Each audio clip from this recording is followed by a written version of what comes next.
Welcome friends, myself Gajendra Kumar from Government College of Nursing Churu. आज हम एक नया डिजीज है पैंक्रियाटाइटिस, उसकी स्टडी करेंगे। ओके, ये डिजीज डाइजेस्टिव सिस्टम है उसमें भी आता है और अपना एंडोक्राइन चल रहा था उसमें भी आता है, क्योंकि जो पैंक्रियाज होता है वो एक्सोक्राइन ग्लैंड भी होती है और एंडोक्राइन ग्लैंड भी होती है, दोनों मिक्सर होती है। ये हम अभी बताते हैं आपको। पैंक्रियाज, पैंक्रिया का मतलब पैंक्रियाज, और जहाँ आइटिस लग जाए मतलब इन्फ्लामेशन, तो इन्फ्लामेशन हो रहा है, पैंक्रियाज है उसमें इन्फ्लामेशन हो रहा है, तो inflammation in pancreas is called pancreatitis. Okay, inflammation, inflammation in pancreas. Okay friends, so अब भाई स्टार्ट करते हैं। उससे पहले हम जो पैंक्रिया है उसके बारे में स्टडी कर लेते हैं। जो पैंक्रियाज होती है आपकी,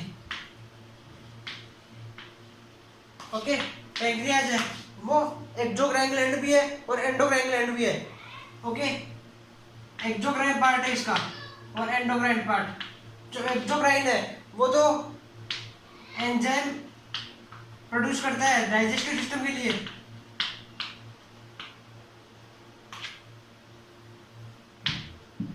एक्सोक्राइन पार्ट है वो एंजाइम प्रोड्यूस करेगा जो डाइजेस्टिव सिस्टम है उसके लिए, जो फूड है उसके एब्जॉर्प्शन मेटाबॉलिज्म के लिए एंजाइम सीक्रेट करते हैं। और एंडोक्राइन पार्ट है वो एंजाइम का सीक्रेट करेगा एंडोक्राइन सिस्टम के लिए, या डाइजेस्टिव सिस्टम के लिए या एंडोक्राइन सिस्टम के लिए, अपने एंडोक्राइन फंक्शन के लिए। तो एक्सोक्राइन और एंडोक्राइन दो है, इनका मीनिंग क्या होता है? एक्सोक्राइन मतलब जो हार्मोन का सीक्रेट हो रहा है, जो एंजाइम का सीक्रेट हो रहा है। ओके, जो हार्मोन या एंजाइम वगैरह सीक्रेट हो रहा है वो कैसे सीक्रेट होगा? एक डक्ट के थ्रू। ओके, एक डक्ट के थ्रू सीक्रेट होगा, डक्ट के थ्रू जाएगा और अपने टारगेट सेल के पास पहुंच जाएगा। इसमें एंजाइम का सीक्रेट हो रहा है या फिर हार्मोन का सीक्रेट हो रहा है तो ब्लड के द्वारा जाएगा। ओके, ये ब्लड के द्वारा जाएगा, टारगेट ग्लैंड है टारगेट सेल के पास, ये डक्ट के द्वारा जाएगा। ये डिफरेंस है दोनों में। सो डाइजेस्टिव सिस्टम में जब भोजन है, फूड है, उसका एब्जॉर्प्शन और मेटाबॉलिज्म कराना होता है तो हमें एक्सोक्राइन एंजाइम है उनकी हेल्प लेनी पड़ती है। और इंसुलिन, ग्लूकागोन और सोमेटोस्टेरोन वो एंडोक्राइन सिस्टम से, जो एंडोक्राइन ग्लैंड है उससे सीक्रेट होंगे। ठीक है, तो ये देख लिया हमने। अब जो एनाटॉमी है एंडोक्राइन की, सो हम यहाँ पैंक्रियाज की स्ट्रक्चर अच्छे से देखते हैं। ओके, ये जीआई ट्रैक्ट है पूरी,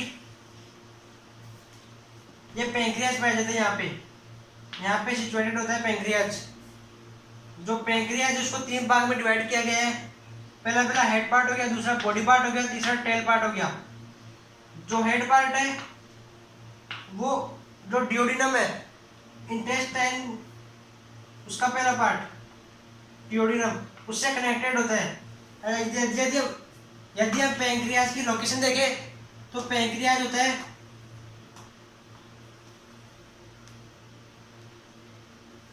पैंक्रियाज की लोकेशन देखें तो पैंक्रियाज है behind the abdomen,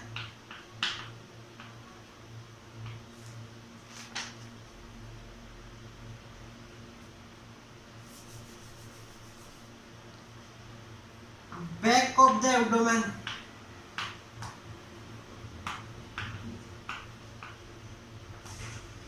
behind the stomach। Pancreas की एग्जैक्ट लोकेशन की बात करें तो जो एब्डोमेन है, एब्डोमेन एरिया है उसके पीछे, और स्टोमक है उसके नीचे पाया जाता है। ओके, मतलब ये हो गया बॉडी पार्ट है, टेल पार्ट है और हेड पार्ट है। और जो ये बीच में डक्ट होती है इसे बोलते हैं duct of Wirsung. Okay, duct of Wirsung बोलते हैं इसे। तो जो एसिनर सेल्स है जो हेड पार्ट में होती है, एसिनर सेल्स, वो जो डाइजेस्टिव जूस है उसका सीक्रेट करती है। मतलब एसिनर सेल्स है उसमें एमाइलेज, लाइपेज, काइमोट्रिप्सिन या प्रोटीज, जो ये जो एंजाइम्स वगैरह है इनका सीक्रेट करेगी। जब फूड यहाँ पहुँच जाएगा तो इसका सीक्रेट करेगी एसिनर सेल्स। और आइसलेट ऑफ लैंगरेंस, इसके बाद में बात करेंगे। इसमें 3 सेल होती है, अल्फा, बीटा और गामा। इसकी बात करते हैं। पहले हम देखते हैं ये। तो जब कोई व्यक्ति फूड इंटेक करता है तो फूड माउथ में टायलिन एंजाइम पाया जाता है और टायलिन एंजाइम के द्वारा फूड बोलस में कन्वर्ट हो जाएगा। और जैसे जैसे बोलस नीचे आएगा स्टोमक में आने से यहाँ पे गैस्ट्रिक जूस और HCl इनके द्वारा फूड है वो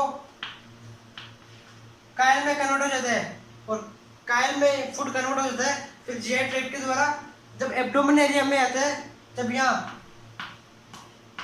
इंटेस्टाइन में आता है, तो इंटेस्टाइन में आने के बाद फूड है वो स्टिमुलेशन भेजेगा, स्टिमुलेशन करेगा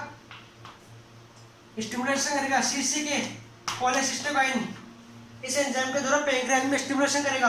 और स्टिमुलेशन करने से जो पैंक्रियाज के एसिनर सेल्स है वो एमाइलेज, लाइपेज, काइमोट्रिप्सिन, ट्रिप्सिन या प्रोटीज उनका सीक्रेशन करेगी। साथ साथ जो गॉल ब्लैडर है, गॉल ब्लैडर की डक्ट से बाइल जूस है उसका फॉर्मेशन हो रहा था। वो बाइल जूस और पैंक्रियाटिक जूस दोनों स्फिंक्टर ऑफ ओडाई, यहाँ पे स्फिंक्टर ऑफ ओडाई पाए जाते हैं। यहाँ आएंगे, जब स्फिंक्टर ऑफ ओडाई खुलेगा तो ये जूस है वो फूड में मिल जाएगा। ओके, और फूड में मिलने से बाद में एनस के थ्रू बाहर निकल जाएगा। तो हमने देखा कि जो एसिनर सेल्स है वो किस प्रकार से अपने जो एंजाइम्स है एमाइलेज, लाइपेज, काइमोट्रिप्सिन उनको सीक्रेट कर रही है। जब ड्यूडेनल पार्ट में उसको सिगरेट करती है दोनों, फिर ये एनएस के थ्रू बाहर निकल जाते हैं। क्योंकि जब यहाँ आता है तो सीसी के एंजाइम कोलेसिस्टोकाइन जो ड्यूडेनम में प्रेजेंट होता है वो इसको स्टिमुलेशन भेजेगा पैंक्रियाज को, जिसके द्वारा ये एंजाइम का सीक्रेट इसमें करेगी। ओके, ये हमने देख लिया जो बेसिक है इसका। ठीक है,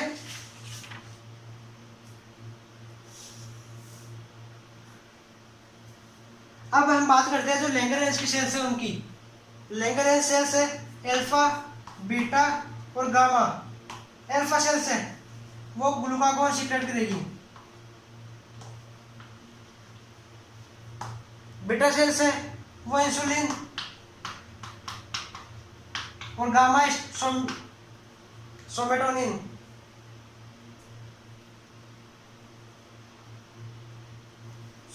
सोमेटोस्टेटिन।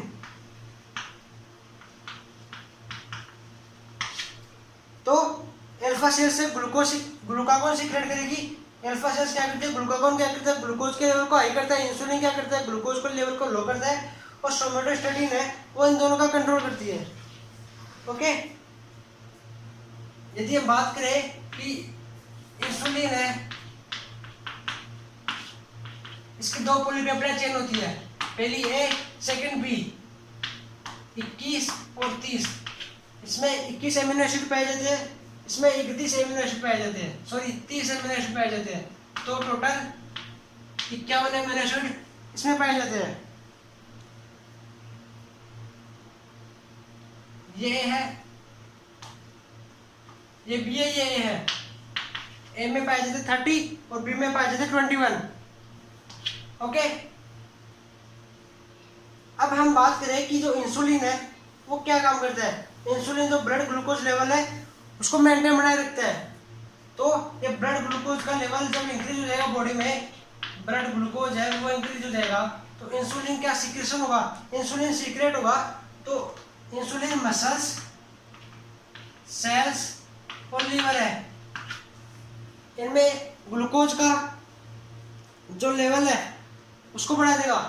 अब सेल्स वगैरह है उसमें यदि ग्लूकोज होगा, ग्लूकोज एंटर करेगा, ये ब्लड वेसल्स है, ब्लड के थ्रू ग्लूकोज इसमें एंटर करवा दिया, तो ग्लूकोज है ग्लूकोज 6 फॉस्फेट में कन्वर्ट हो जाएगा ताकि ये इधर वापस नहीं जाए। तो ग्लूकोज 6 फॉस्फेट में कन्वर्ट होने के बाद हमने क्रेब्स साइकिल है वो पढ़ा है, वहाँ पे हम देखते हैं कि ग्लूकोज है ग्लूकोज 6 फॉस्फेट जो फर्स्ट स्टेप है ग्लूकोज की ग्लूकोज 6 फॉस्फेट में कन्वर्ट होने की, क्योंकि क्रेब्स साइकिल में एटीपी का निर्माण होता है, ग्लूकोज से एटीपी बनती है। तो फर्स्ट स्टेप में ग्लूकोज 6 फॉस्फेट बनता है, तो ग्लूकोज है ग्लूकोज 6 फॉस्फेट में कन्वर्ट हो जाएगा। वो लास्ट में जो एंड प्रोडक्ट है क्रेब्स साइकिल्स का वो अपना एटीपी बन जाएगा और सेल्स के द्वारा एटीपी कंज्यूम कर लिया जाएगा और सेल्स को एनर्जी प्रोवाइड मिलेगी। यदि सेल्स में ग्लूकोज है उसका लेवल बढ़ जाए तो क्या करेगी ये ग्लूकोज का ग्लाइकोजन में कन्वर्ट करेगी, ग्लूकोज को ग्लाइकोजन में कन्वर्ट करेगी ये। ओके, ग्लाइकोजन क्या होता है? स्टोर होता है ग्लूकोज का। ह्यूमंस में ग्लाइकोजन स्टोर होता है ग्लूकोज का। एक्सेसिव ज्यादा ग्लूकोज रहा तो ये स्टोर कर देगी और लास्ट में क्या करती है ये जो ग्लूकोज है और ज्यादा है, बहुत ज्यादा एक्सेसिव अमाउंट में ग्लूकोज का सीक्रेशन हो रहा है। ओके, ग्लूकोज बहुत ज्यादा आ रहा है मसल्स के पास, टिश्यू के पास, तो ये क्या करेगी ग्लूकोज है उसको फैटी एसिड में चेंज कर देगा। ग्लूकोज फैटी एसिड में कन्वर्ट हो गया और फैट के रूप में एडिपोज टिश्यू है उसमें डिपॉजिट हो जाएगा। ओके, तो ये यूटिलाइजेशन और स्टोरेज बनाए रखती है ग्लूकोज का, ठीक है। और लीवर है वहाँ पे जो स्टोरेज कर देगी ग्लूकोज का, जो लीवर होता है वो स्टोर होता है ग्लूकोज का। ओके, इंसुलिन का ये फंक्शन और है। इंसुलिन क्या करती है जो एमिनो एसिड है उनके एब्जॉर्प्शन में इंटेस्टाइन की हेल्प करती है। एमिनो एसिड होगा उनका एब्जॉर्प्शन कराएगी इंटेस्टाइन में अच्छे तरीके से, ठीक है। तो इंटेस्टाइन में एब्जॉर्प्शन अच्छा होगा। हम देखते हैं कि किसी व्यक्ति के लिवर में प्रॉब्लम है, यदि लिवर में प्रॉब्लम होगी तो उसकी ग्रोथ है वो अच्छे से नहीं हो पाएगी, क्योंकि जो इंसुलिन है हम देखते हैं किसी व्यक्ति है उसमें पैंक्रियाज है वो अच्छे से ग्रो नहीं कर रहा, अच्छे से उसमें कोई प्रॉब्लम हो रही है, तो उसकी ग्रोथ है फिजिकल ग्रोथ है वो अच्छे से नहीं हो पाएगी, क्योंकि जो पैंक्रियाज है वो इंसुलिन का सीक्रेट करेगा और इंसुलिन है वो एमिनो एसिड का एब्जॉर्प्शन में हेल्प करेगा। ठीक है फ्रेंड्स, ये जो बेसिक था हमने वो देख लिया,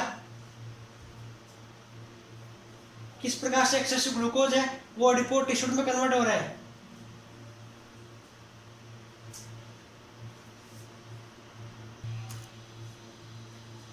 हमने डेफिनेशन देख ली थी पैंक्रियाटाइटिस की, इन्फ्लामेशन हो रहा है पैंक्रियाज में, उसको पैंक्रियाटाइटिस बोल रहे हैं।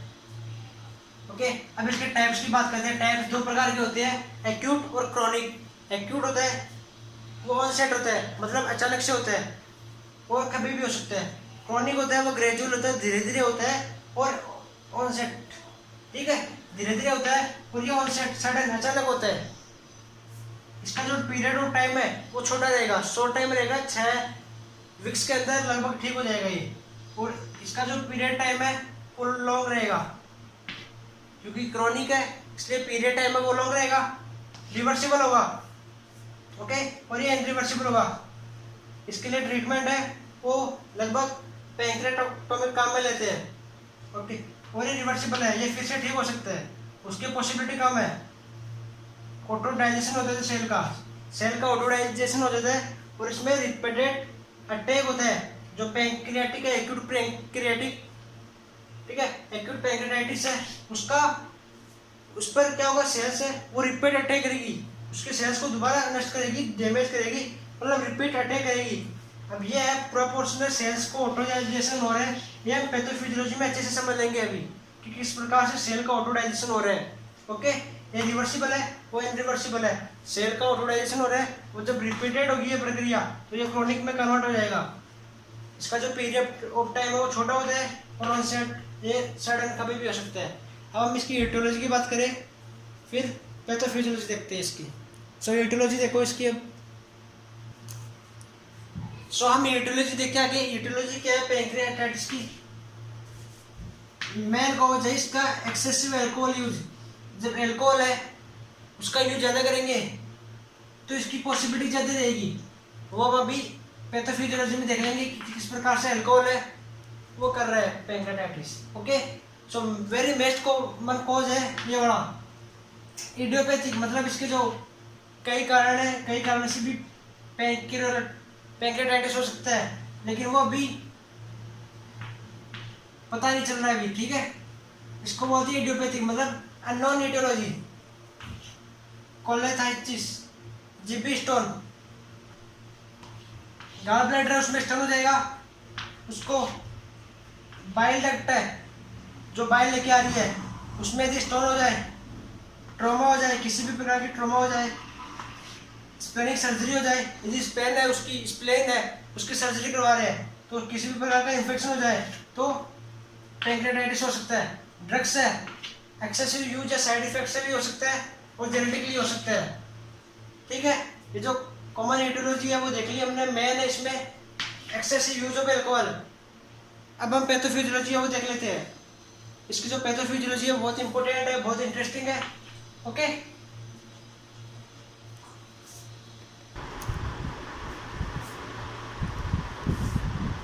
सो हमने पिछले बार में ये एटियोलॉजी देख ली थी, हमने एटियोलॉजी देख ली थी। अब हम स्टार्ट करेंगे पैथोफिजियोलॉजी।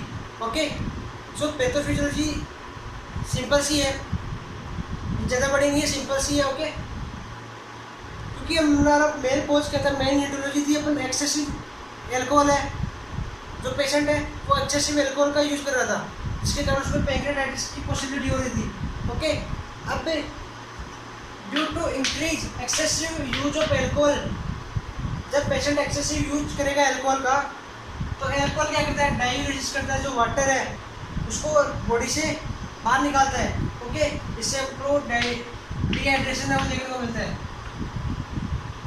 ओके, सो एल्कोहल क्या करता है, बॉडी से वाटर को बाहर निकालने का काम करता है, तो डायूरेसिस की क्रिया होती है। ओके, ये एक एटियोलॉजी और इसकी ये डिहाइड्रेशन देखने को मिलता है हमें। तो जब वाटर निकल जाएगा बाहर, decrease water level and increase pancreatic enzyme in pancreatic juice, जो पैंक्रियास एंजाइम सीक्रेट कर रहा था उससे वाटर बाहर निकल गया। ओके, अब उसमें पैंक्रियाटिक जूस है उसका लेवल बढ़ चुका है, मतलब वाटर बाहर निकल गया है, तो पैंक्रियाटिक जूस बिकम और कंसंट्रेटेड।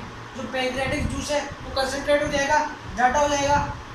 पैंक्रियाटिक जूस का फ्लो कंसंट्रेट हो गया, मतलब उसका जो लेवल जो ज़्यादा हो गया, ज़्यादा होने से उसका आपका फ्लो है वो डिक्रीज हो जाएगा। ऑब्स्ट्रक्शन इन पैंक्रियाटिक ड्रग्स, जब फ्लो नहीं हो पा रहा है, एक तो ब्लड फ्लो, सॉरी एक तो फ्लो होता है एंजाइम्स का वो फास्ट होता है, एक जो बाइल है उसका फ्लो वो धीरे हो गया क्योंकि कॉन्स्ट्रक्शन हो गया। ठीक है, कॉन्सेंट्रेट हो गया, कॉन्सेंट्रेट होने से फ्लो डिक्रीज हो गया, तो obstruction in pancreatic duct. Due to obstruction pancreatic juice accumulate in acinar cells, ये हमने बताया था। अब यहाँ पे जो बन रहा था जूस वो ऑब्स्ट्रक्शन हो गया, कंसंट्रेशन वो बढ़ गई, तो ये जूस है यह एक्यूमुलेट हो जाएगा। Okay, due to obstruction pancreatic juice accumulate in acinar cells, acinar cells के पास में कलेक्ट हो जाएगा। तो एसिनर सेल्स क्या करती है, इसको हटाने के लिए, इस फ्लूइड को हटाने के लिए लाइसोजाइम जो सेलुलर कंटेंट होता है, सेलुलर कंटेंट होता है लाइसोजाइम, उसका सीक्रेट करती है। ओके, अब लाइसोजाइम क्या करेगा, एसिडिक एंजाइम को सीक्रेट करेगा। लाइसोजाइम होता है वो एसिडिक एंजाइम को सीक्रेट करते हैं। एसिडिक एंजाइम क्या करते हैं, जो जाइमोजन है उसकी कवरिंग को उठा देते हैं फिर ताकि वो एक्टिवेट हो जाए। ठीक है, अब जो जाइमोजन है वो क्या होता है, आइसो एंजाइम भी होते हैं, तो आइसो एंजाइम का दूसरा है ये जाइमोजन, एक प्रकार से आइसो एंजाइम है। तो acidic enzyme damage covering of zymogen, और जाइमोजन की जब कवरिंग डैमेज हो जाएगी तो वो पैंक्रियाटिक सेल है वो डाइजेस्ट करना स्टार्ट कर देगा, पैंक्रियाटिक सेल को डाइजेस्ट करना स्टार्ट कर देगा, तो डिस्ट्रक्शन हो जाएगा, पैंक्रियाटिक सेल वो नष्ट हो जाएगी और एक्यूट पैंक्रियाटिस हो जाएगा। यदि ये प्रोसेस बार बार हो, एक्यूट पैंक्रियाटिक है उस पर अटैक बार बार हो, तो कंप्लीट सेल्स है पैंक्रियास की वो डिस्ट्रॉय हो जाएगी और क्रोनिक पैंक्रियाटिस देखने को मिलेगा हमें। ओके, सो हम एक बार दोबारा समझ लेते हैं पैंक्रियाटाइटिस की जो पैथोफिजियोलॉजी है वो क्या है। एक्सेसिव यूज कर रहा है पेशेंट एल्कोहल का, तो एल्कोहल क्या करता है, वाटर को बॉडी के से बाहर निकालता है, तो जो बाइल है, जो जूस है, पैंक्रियाटिक जूस है, उसका जो फ्लो है, उसका जो कंसंट्रेशन है वो बढ़ जाएगा। कंसंट्रेशन बढ़ने से उसका फ्लो है वो डिक्रीज हो जाएगा, और एसिड सेल्स है वहाँ पे कलेक्ट हो जाएगा। वहाँ पे कलेक्ट होने से यहाँ पे ऑब्स्ट्रक्शन हो जाएगा। ऑब्स्ट्रक्शन होने के बाद ये एसिड सेल्स है, ये लाइसोजाइम है उसको सीक्रेट करेगी, उसका एक्टिवेट करेगी, सॉरी लाइसोजाइम को एक्टिवेट करेगी। तो लाइसोजाइम सेंट्रल कंटेंट होते हैं वो जाइमोजन है, एक एसिडिक एंजाइम का सीक्रेट करेगा। एसिडिक एंजाइम में जाइमोजन को एक्टिव कर देंगे, और जाइमोजन कैसे एक्टिव होता है, जब उसकी लेयर है, आउटर लेयर है वो हट जाए, तो जाइमोजन एक्टिव हो गया तो पैंक्रियाटिक सेल्स है तो वो डाइजेस्ट करना स्टार्ट कर देगा। ठीक है, पैंक्रियाटिक सेल डाइजेस्ट स्टार्ट हो गई तो डिस्ट्रक्शन हो जाएगा पैंक्रियाटिक सेल्स का, और पैंक्रियाटिक सेल्स का डिस्ट्रक्शन हो गया तो एक्यूट पैंक्रियाटिक सबसे पहले होगा। और एक्यूट पैंक्रियाटिस की प्रोसेस इतनी बार बार हो रही है तो उसे क्रॉनिक पैंक्रियाटिस बोल सकते हैं, पैंक्रियाटाइटिस। ओके, तो ये हमने पैथोफिजियोलॉजी देख ली। ठीक है, आप नोट कर लो, सिंपल सी है पैथोफिजियोलॉजी। हमने बता दी कि अल्कोहल यूज में आ रहा है, उसके बाद में हमको देखना है जाइमोजन है वो कब एक्टिवेट हो रहा है, फिर उसके बाद में बता सकते हैं कि पैंक्रियाटिक सेल्स है और डैमेज हो रही है तो एक्यूट पैंक्रियाटिस और क्रॉनिक पैंक्रियाटाइटिस वो हो रहा है। ठीक है फ्रेंड्स, अब हम इसके बाद में साइंस और सिम्टम है उनकी बात करते हैं।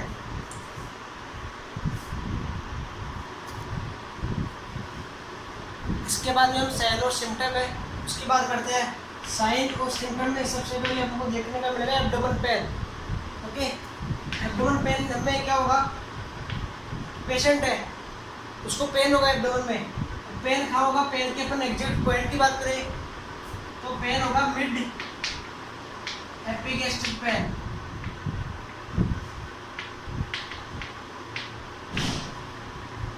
एग्जैक्ट पॉइंट की बात करें तो मिड एपिगैस्ट्रिक पेन होगा पेशेंट को।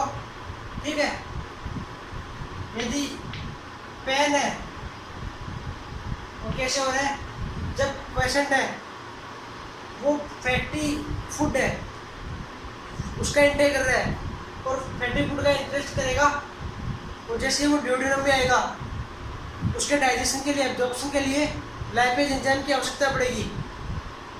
बट लाइपेज एंजाइम है वो एसिड सेल्स के पास रहेगा, आगे आ नहीं पाएगा, स्पिंक्टरोपोडाई खुल नहीं पाएंगे। ठीक है, तो लाइपेज एंजाइम ड्यूडेनम में आ नहीं पाएगा, और जब फूड है, फैटी फूड है, वो पैंक्रियाज में आएगा तो क्या होगा, सीसी का एंजाइम था कोलेसिस्टोकाइन, वो स्टिमुलेशन भेजेगा पैंक्रियाज को। तो पैंक्रियाज है वहाँ से एसिड सेल्स है, उसका जो लाइपेज है वो बाहर निकलने की कोशिश करेगा, बट स्पिंक्टरोपोडाई है वो क्लोज रहेंगे तो बाहर नहीं जा पाएगा, और पेशेंट को जो पेन है उसकी इंटेंसिटी है वो इंक्रीज हो जाएगी। इंटेंसिटी पेन की, intensity of pain will increase. ठीक है, क्योंकि जो फैटी फूड होता है उसके डाइजेशन के लिए हमें लाइपेज की आवश्यकता पड़ती है। लाइपेज है वो एसिड सेल से निकलता है, आप समझ गए। आप यदि हमको पेन को कम करना है तो पेशेंट को नी चेस्ट पोजीशन दे सकते हैं, नी चेस्ट पोजीशन देख सकते हैं पेशेंट को हम। ठीक है, जिससे पेशेंट का पेन है वो कम हो जाएगा, क्योंकि जब पेशेंट फॉरवर्ड झुकेगा तो झुकने से उसका जो पेन है वो कम होगा। एक जो पेशेंट उसको फॉरवर्ड झुकने से पेन कम होगा। एक है मुस्लिम प्रेयर, जब मुस्लिम में वो नमाज पढ़ते हैं तो वो जिस पोजीशन को लेके बैठ नमाज पढ़ते हैं, मुस्लिम प्रेयर करते हैं, मुस्लिम प्रेयर, उसमें इसका जो पेन है वो डिक्रीज होगा। ओके, अब एनोरेक्सिया, नोजिया, वोमिटिंग, ये कॉमन साइन सिम्टम्स है। डायरिया होगा पेशेंट को, क्योंकि और जब डायरिया होगा तो डायरिया कैसे होगा, स्टेटोयूरिया, स्टेटोरिया, डायरिया होगा स्टेटोरिया। स्टेटोरिया मतलब जो फैट है, फैट इन स्टूल, फैट है वो स्टूल में आएगा, क्योंकि फैट का डाइजेशन तो हो नहीं रहा है, तो फैट है वो स्टूल में आ जाएगा। ओके, डायरिया इसलिए हो रहा है क्योंकि फूड का ना तो मेटाबॉलिज्म हो रहा है ना ऑब्जेक्शन एब्जॉर्प्शन हो रहा है, तो मेटाबॉलिज्म एब्जॉर्प्शन नहीं होगा, डायरिया हो जाएगा पेशेंट को। और स्टेटोरिया बोलते हैं जब फैट है वो स्टूल में आ जाए, इनडाइजेशन होगा, भोजन है उसका डाइजेशन नहीं हो पाएगा, ना तो मेटाबॉलिज्म हो पाएगा और ना ही एब्जॉर्प्शन होगा, because of absence of enzyme. Weight loss होगा, जब भोजन का डाइजेशन एब्जॉर्प्शन नहीं होगा तो एनर्जी नहीं मिलेगी, एनर्जी नहीं मिलेगी तो सेल्स है वो काम करना बंद करेगी और वेट है वो लॉस हो जाएगा। डायबिटीज मेलाइटिस मतलब इंसुलिन डिक्रीज हो रहा है, कैसे होगा?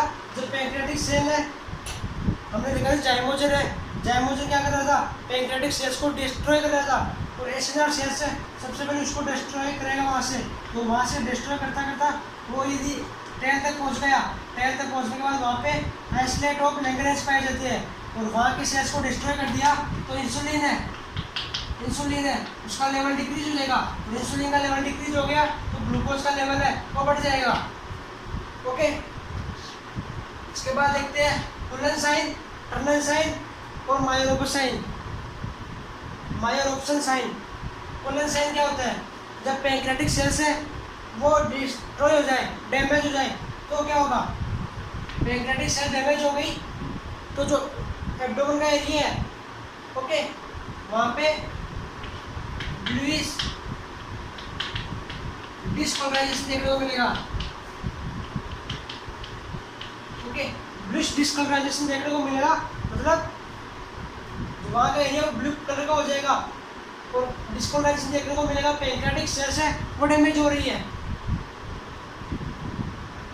टर्नर साइन, टर्नर साइन में क्या हो रहा है? जो ब्लूइश डिस्कलरेशन तो हो रहा है लेकिन वो लेटरल साइड में हो रहा है। ओके, इसमें भी ब्लूइश डिस्कलरेशन होगा लेकिन वो होगा लेटरल साइड में और इसमें होगा फ्रंट में। मायोप्सन साइन है, मायोप्सन साइन, इसमें क्या होगा? जो लेफ्ट रिब्स है, लेफ्ट 12 रिब्स है, वहां से लेके जो एब्डोमेन है, अम्बिलिकल, ठीक है, 12 रिब्स से लेफ्ट जो अम्बिलिकल है, लेफ्ट 12 रिब्स से अम्बिलिकल है, वहाँ पे एक इमेजिनरी लाइन होगी, ये लिप्स होगी, यहाँ पे एक इमेजिनरी लाइन होगी एब्डोमेन तक, वहाँ पे एयर होगा। ओके,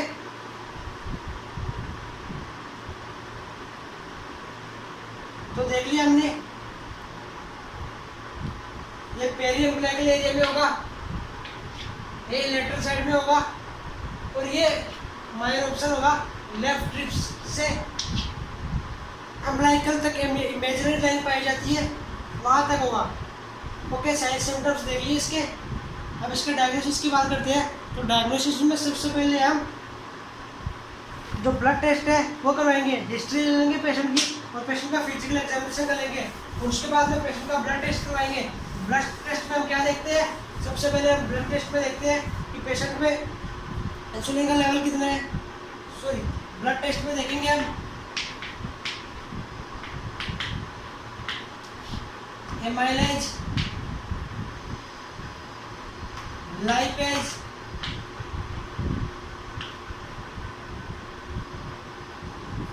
और ब्लड ग्लूकोज लेवल। एमाइलेज बढ़ा हुआ मिलेगा हमको, ठीक है, क्योंकि एमाइलेज है उसका यूज नहीं हो रहा, तो ब्लड पे बढ़ा हुआ मिलेगा हमके। ओके, लाइपेज है उसका लेवल बढ़ा हुआ मिलेगा, और जो ब्लड ग्लूकोज है उसका लेवल बढ़ा हुआ मिलेगा। तीनों का लेवल है बढ़ा हुआ मिलेगा नॉर्मल वैल्यू से। तो ब्लड ग्लूकोज की नॉर्मल वैल्यू होती है फास्टिंग कंडीशन में तो 70 से 110, और वैसे होती है नॉर्मल 140 तक हो सकती है बिना फास्टिंग कंडीशन में। ओके, ब्लड टेस्ट में चेक कर लेंगे हम इसके बाद में हम चेक करेंगे स्टूल टेस्ट। पेशेंट में स्टूल टेस्ट है वो चेक करेंगे।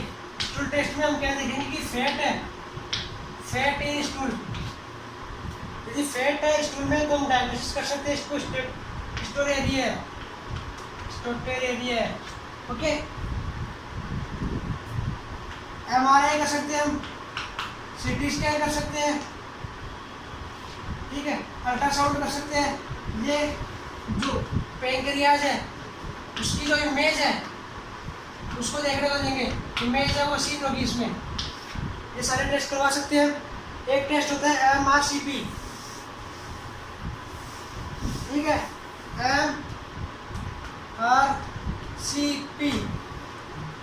MRCP होता है टेस्ट। इसकी फुल फॉर्म होती है मैग्नेटिक रेजोनेंस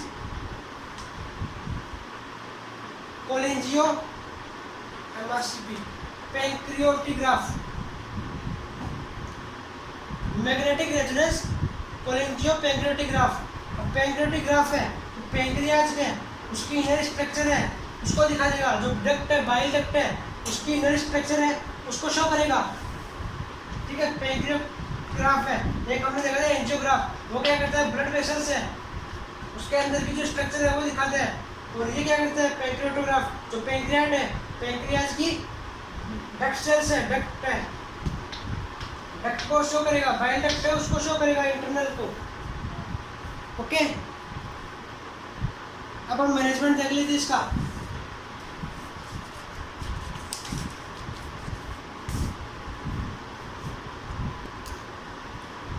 अब हम इसके मैनेजमेंट की बात करते हैं। मैनेजमेंट क्या होगा इसका?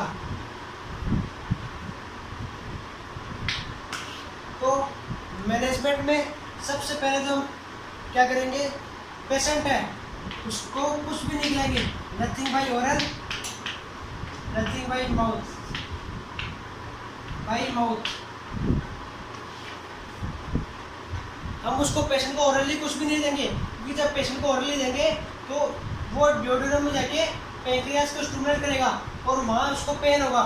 तो उसको पेशेंट को माउथ से कुछ नहीं देंगे, उसको हम IV फ्लूइड है वो चढ़ाएंगे ओनली।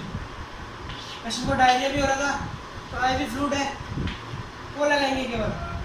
ओके, पेशेंट में एपिक गैस्ट्रिक पेन बन रहा था, सॉरी, पेशेंट में जो गैस्ट्रिक जूस है, SCLs है, उसको क्या करेंगे, सक्शन कराएंगे, सक्सेशन करवाएंगे। नेजोगैस्ट्रिक सक्सेशन कराने के बाद क्या होगा, वो नेजल से, नाक से जो एंजाइम्स है, गैस्ट्रिक एंजाइम HCl है, वो सक्शन करवाने से बाहर निकाल देंगे, out of the body. So patient को माउथ से कुछ नहीं देंगे, nothing by oral, IV fluid लगा देंगे। पेशेंट को डायरिया की कंडीशन बन रही है, ठीक है, तो गैस्ट्रिक जूस है उनको सक्शन करेंगे, सक्शन से बाहर निकाल देंगे।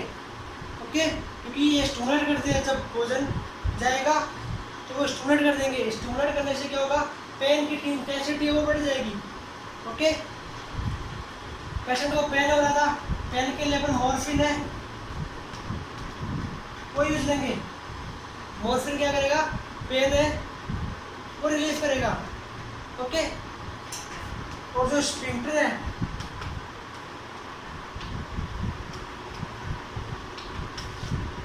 स्फिंक्टर बड़ा ही है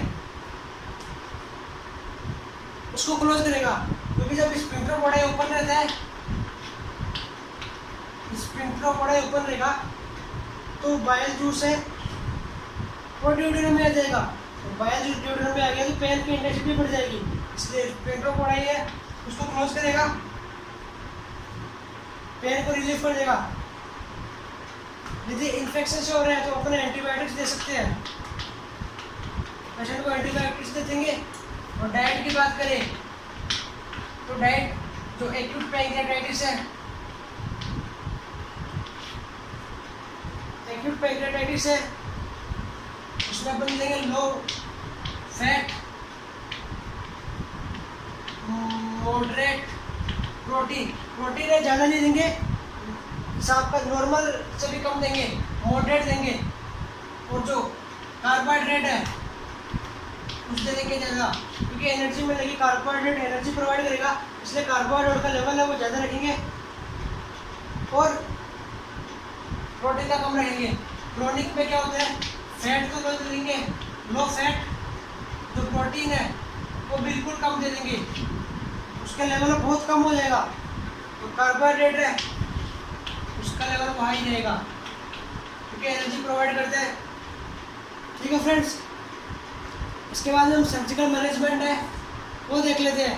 सर्जिकल मैनेजमेंट में जो पैंक्रियाज है उसकी पैंक्रियाटोमी हो जाती है, पैंक्रियाज को रिमूव कर देंगे हम। तो पैंक्रियाज को रिमूव कर देंगे तो क्या होगा, पैंक्रियाज है इसको रिमूव कर दिया, ठीक है, रिमूव करने से इसको बॉडी से बाहर निकाल दिया और इसके फंक्शन है उसको प्रॉपर करने के लिए हम इसमें डाइजेस्टिव जूस व एंडोक्राइन जितने भी हार्मोन है उनको रिप्लेसमेंट करवाते रहेंगे, उनका रिप्लेसमेंट है वो करवाते रहेंगे। जो इंसुलिन है इंसुलिन का इंजेक्शन लगाते रहेंगे, डाइजेस्टिव एंजाइम्स है एमाइलेज, लाइपेज, काइमोट्रिप्सिन है, ये पेशेंट को प्रोवाइड कराते रहेंगे, ये पेशेंट को रिप्लेसमेंट करवाते रहेंगे, हार्मोन है। ओके, इसके बाद में क्या देख रहे हैं हम, जब ये हार्मोन प्रोवाइड करा रहे हैं तो पेशेंट का वेट है वो गेन करेंगे, जो पेशेंट है वो वेट गेन करेगा, इसलिए पेशेंट का वेट है वो असेस करते रहना है। पेशेंट का वेट असेस करते रहेंगे तो हमें पता चलता रहेगा कि पेशेंट का वेट है वो गेन हो रहा है या नहीं हो रहा। इंसुलिन हार्मोन है फैट डिपॉजिट कर देगा एडिपोज टिश्यू में, तो पेशेंट का वेट बढ़ जाएगा, पेशेंट का वेट बढ़ जाएगा, तो इसलिए हम जो पेशेंट है उसको असेस करते रहेंगे। ठीक है फ्रेंड्स, ये हमने देख लिया, ऑलमोस्ट हमारा टॉपिक कंप्लीट हो चुका है। हमने अभी देखा था कि मॉर्फिन है वो स्पेक्ट्रोपोडिया को बंद कर देता है ताकि जो एंजाइम्स है वो आ नहीं पाए। यदि शायद मैंने पिछली बार स्पेक्ट्रोपोडिया को बंद ही करेगा, ये मॉर्फिन है बंद करेगा, क्योंकि स्पेक्ट्रोपोडिया ही है वो बंद हो जाएगी, स्पेक्ट्रोपोडिया बंद हो जाएगी तो वो जूस है बाइल जूस है वो आ नहीं पाएगा डिओड्रो में। ठीक है, तो पेन है वो स्टिमुलेट नहीं होगा। ओके, जूस पेन यहाँ पे आ जाते हैं तो पेन स्टिमुलेट हो जाते हैं। सो नॉर्मल कंडीशन में ओपन रहेगा, पैंक्रियाटिस में भी ओपन रहता है, बट यहाँ आने से वो पेन है वो इंक्रीज हो जाता है, इसलिए इसका मैनेजमेंट ये रहेगा कि इसको बंद कर दें हम। ओके फ्रेंड्स, ये आपका टॉपिक है लगभग कंप्लीट हो चुका है। कोई डाउट हो तो आप कमेंट सेक्शन में बोलें।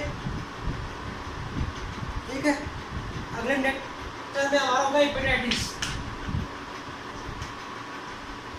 करवाएंगे। ठीक है friends, best of the luck.